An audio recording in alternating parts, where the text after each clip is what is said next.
Well, we are getting close to the end of our math packet. We're going to do 3 sides today, the first 2 of them together, and then I'll assign your math boxes.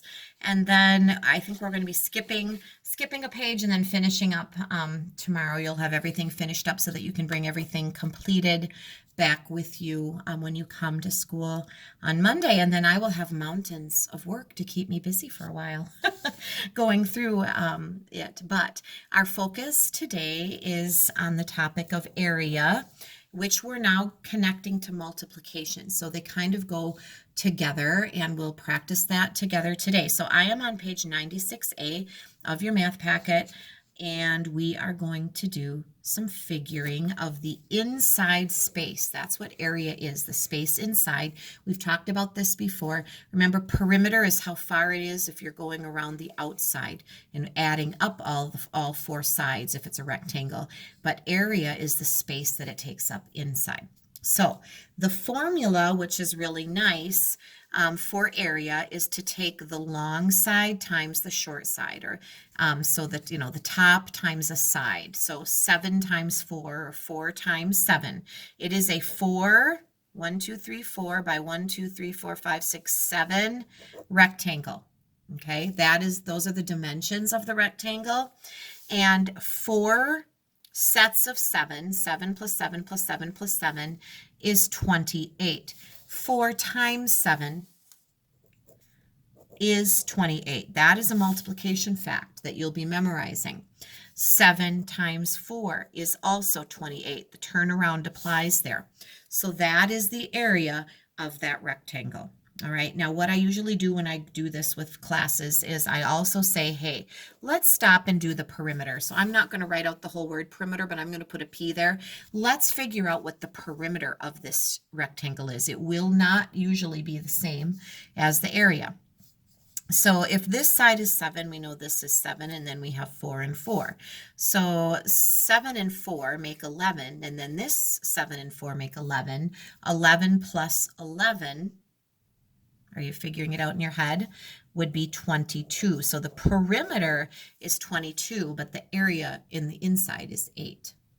So remember our trick, perimeter, the rim goes around the outside, and area inside.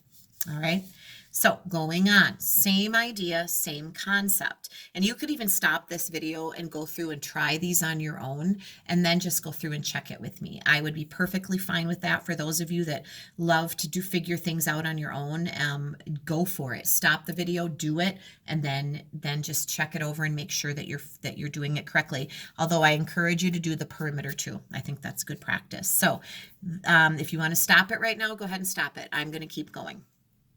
All right, this is a 5 high by 10 long rectangle. That would be 5 tens. 10, 20, 30, 40, 50. 5 tens is a total of 50. The area of that rectangle is 50. Now, if we were adding up the perimeter, however, we would add up 10 and 10 is 20. 25, and then 5 over here would make 30. The perimeter is actually only 30, while the area is 50. All right, going on, number 3, 7 and 6. So it's a 7 by 6 rectangle. That is 7 times 6. Now, what can we do? We can count these all up. You can go ahead and go 1, 2, 3, 4, 5, 6, 7, 8, 9, 10, 11, 12, and so on, all the way to the bottom. If you memorize 7 times 6, you would just know like this, that a 7 times 6 or 7 by 6 rectangle would have an area of 42, because 7 times 6 is 42, and 6 times 7 is 42, okay? Now, for the perimeter, we'd have these 2 sides, 7 plus 6 being 13, and then we'd have another 7 and 6 being 13. And you could figure this out in your head. 13 plus 13 would be 26. So the perimeter so far has been smaller than the area on all of these. I don't think it's always true. Sometimes they're actually the same. Going on, number 4. 6 tall by 9 long. 6 times 9. There is a trick to learning your nines, which I will teach you when we're back in person. Maybe one of your parents remembers the trick. I'm not going to try to explain it to you here on the video, but you could count them again. And if you counted them, you should come up with 54. 6 times 9 is 54. Now the perimeter would be 9 and 6, 9 plus 6, which is 15. 15 plus 15 would be 30. Am I correct on that? I think so. Yep. All right. So the perimeter is 30, but the area is 54. 2 more. We have a smaller one. They're not giving us the squares anymore. We don't have little squares to count. This area is not one big space. This is a 3 by 2 rectangle, or you could call it a 2 by 3 rectangle. And I know that 2 times 3, 2 3s, is 6. This rectangle has an area of 6.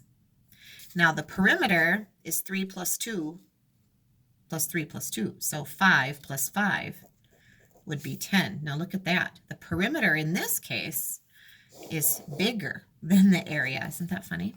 So perimeter and area, 2 different things, but we need to know the difference, and we need to kind of somehow settle that in our minds so that if we're asked to do it, we can do either one or both of them. All right. 4 times 5. It's a 4 by 5. 4 5s. We can count this on our hands with 5s, right? 5, 10, 15, 20. 4 5s gives us 20. 4 times 5 is 20. It would be the same if we did 5 4s. 4 plus 4 plus 4 plus 4 plus 4. We would get 20. Now the perimeter, 2 sides is 4 plus 5 is 9, and the other 2 sides would be 9 more. The perimeter would be 18. So this is area, but we threw in some perimeter for extra practice there. You might want to rewatch the video even and just start absorbing this. Let this absorb, because this area and perimeter does become a very, very important concept for third graders to hold on to. I don't know that we'll be doing a state test this spring, next spring, but if we were, this is always one of the things that they hit third graders with, finding area and perimeter of shapes. And these are very simple shapes right now. This is the very most basic job. The one that we're going to do next gets a little trickier, but it's a great practice. So here we go. We are going to do this side together. Areas of rectangles, but look at this shape. It's not a rectangle. It's like a big T. But if we're supposed to find the rectangle, the area of this shape, well, what are we going to do? Well, when you have a shape like this with all straight sides like this, you can divide it into smaller rectangles. So I'm going to do this. I'm going to divide it into 2 rectangles. I'm going to draw a line right there. Now what I've just done is I've just made one big rectangle and one little one. And if I figure out the area of this space, and then I find the area of this little space, I can add them together to find the area for the whole space. So if you recognize that, if you're ever asked to find the area of a weird looking shape like this that has little weird turns and it's not a square, it's not a rectangle, you can still figure this out. Now, they want us to measure each side in centimeters. So I'm going to do this first. So I see we have a top that's 8. They don't ever ask us for this whole thing. They do ask us for this side, which looks to be 4, which means this one over here is also 4. Are you following me so far? Now this line looks like it would go from here to that corner, and that is 3 centimeters. I'm guessing this one is also 3, but we'll double check it. Yes, it is. Now this line I'm thinking goes for here. And that appears to be 4. So this one should be 4. And then this little bottom right here is 2. Now they don't ask us, but this little space from here to here would also be 2. So now let's think about what we know. Let's cover this up for a minute and think about the big rectangle. The big rectangle is an 8 by 4 rectangle. Okay, I know I'm using this space not for what they want me to, but we're going to do it anyway. an 8 by 4 or 4/8, that area, if you have 4/8, if you have 8 plus 8, that's 16. If you have 4/8, that's 32. So the area of this space, this big rectangle, is 32 centimeters squared, we say. That's a little square symbol, a little 2 up there. Now, that's that chunk. This chunk should be smaller. It is smaller. It's 2 wide this way, and how tall is it this way? According to my measurement, it's 4. Now, we didn't even need to know this 3 and this 3. Now, if we had divided it all into a whole bunch of rectangles, we could have used that, but we don't need those 3's. We just need to know that it's 2 across and 4 high, which would be 2 times 4, which would be 8, right? So the area of this little rectangle is 8. The area of this big one is 32. And 32 plus 8 brings us to what? If you said 40, you are correct. The area is 40. The whole area of that entire shape is 40 centimeters squared. But we first had to find the area of each separate rectangle, and we had to measure the sides. So this problem became more involved than what we did on the other page. But I hope you're following me. You can watch this video again if that helps you. You could even have somebody at home draw some shapes like this for you and have you measure them and try this on your own. An L shape would be another cool shape. If you had some sort of L-shaped thing, you could divide it and do this rectangle and then this one, or you could do a long rectangle and a square.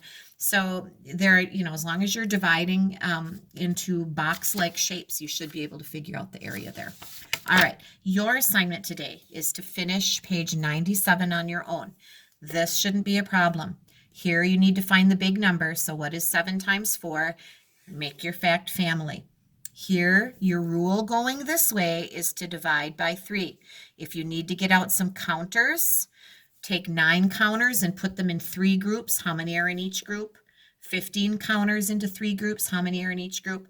But if you have the out number and you have to go backwards, we're going to have to do the opposite, which would be times 3. So 7 times 3 and 10 times 3 would get you this number. Okay, so it's just like adding and subtracting being opposites, multiplying and dividing are opposites. You are going to need to draw an array here. 28 X's in 4 rows. I would set it up with 4, and then I would keep making those rows, but count until I get to 28 to tell how many I had to put in each row. Your rows will go across. Then you're going to want to write your number model. Something times something equals. That array, do it neatly, make your X's the same size, and try to stay in straight lines, and hopefully that works out for you there. Number 5, we have some data. The ages of 9 grandfathers.